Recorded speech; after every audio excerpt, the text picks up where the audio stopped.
مكتبة زوينة صادفتها هنايا في وسط الجامعة. دايرين فيها مبادرة تقدر تهز الكتاب اللي عجبك تقراه، ولكن خصك تردو. هاهي كما كتشوفو، خذ ديك الكتاب قراه ما تنساش تردو.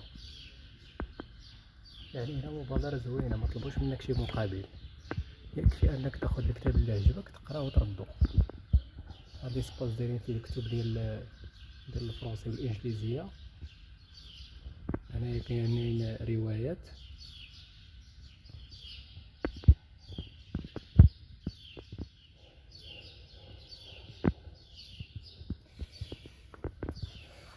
خديت انا هذا فيه شعر الزجل. شعر الزجل هو الشعر اللي تقال بالدارجة المغربية، هذا عبد الرحمن المجدود. المهم بالمناسبة اللي ما كعرفش هذا الشاعر هذا، كان في القرن الخمسطاش تقريبا، بغيت نحبس واحد الورقة طاحت.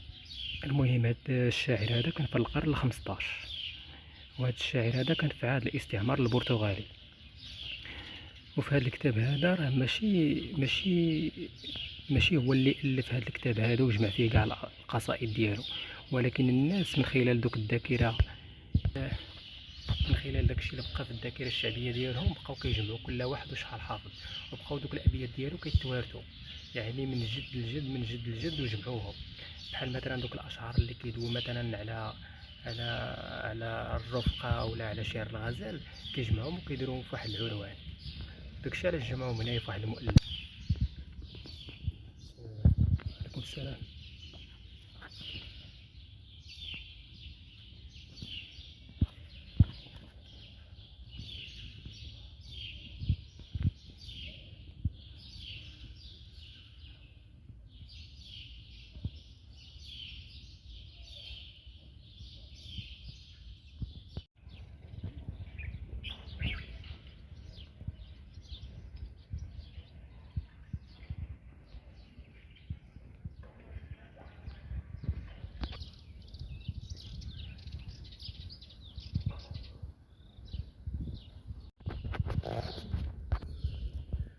يعني الصراحه كما قلت لكم مبادره مزيانه، واخا انا حضرت المبادرات بحال هكا كيحطوا فيهم كتب مجانيه، كتجي كتقرا الكتاب اللي عجبك وكتردو، ولكن للاسف كيبقاو كيدوا دوك الكتب وما كيخليو والو.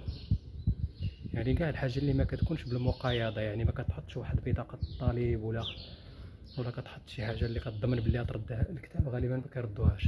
ها هي راه هنايا، ها هي نفس الطريقه. خذ ليك كتاب قراه ما تنساش تردو. يعني ما كاينش شي حاجه ديال المقابل. كما كتشوفوا ديما الكتب ديال اللاتينيه هما اللي الفوق، وهنايا الروايات والكتب ديال العربيه، راه فيهم حتى المجموعات القصصيه.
كما قلت لكم بحال هاد المبادرات مزيانين، ولكن غالبا عن تجربه داكشي اللي كنلاحظ، الا ما حطيتيش شي حاجه كمقابل باش تاخذ داك الكتاب، غالبا هاد المبادرات ما كينجحوش.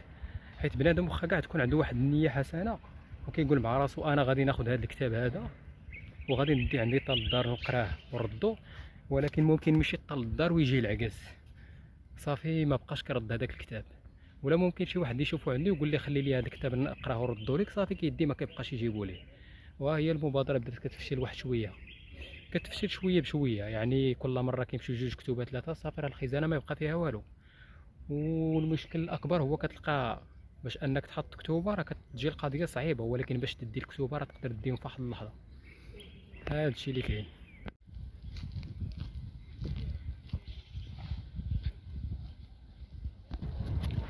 كاضافه لهذيك الهضره اللي قلت، راه يقدر بنادم هذاك الكتاب كاع ما بغى ياخذو، ولكن فاش كيجي في دوك المبادرات هو عايش في واحد الوسط اللي بنادم كيقلب على الهمزه باي طريقه، بنادم كيموت على فابور. ها كيشوف بنادم كيهز الكتوبه، كيهز حتى هو الكتاب واخا كاع ما كيقراه، واخا كاع ما كيهمو الكتوبه. وثاني حاجه كاين اللي كطيح في بالو كيقول لك راه الا ما ديتش انا الكتاب راه غيدوه ناس اخرين. هو منطقيا راه فعلا الا ما داش هو داك الكتاب غيدوه ناس اخرين، غادي يطيروه ويخلي ديك المكتبه خاويه. اللهم كيقول مع راسو حتى انا نغتنم الفرصه وما نخلي حتى شي حاجه. واخا هكذاك انا كنصيحه بنادم ديما يكون عنده ضمير. خديتي كتاب لقيتي مبادره بحال هكذا ما تندمش بنادم، حاول انت ترد الكتاب. التليفون دابا راه غادي يطفى من الشر. كان هذا هو الفلوق ديال اليوم، كنتمنى يكون نال الاعجاب ديالكم. كنت ناوي نشارك معكم بزاف ديال الحوايج، نناقش معكم بزاف ديال الامور، ولكن للاسف التليفون غادي يطفى. يا الله، السلام عليكم.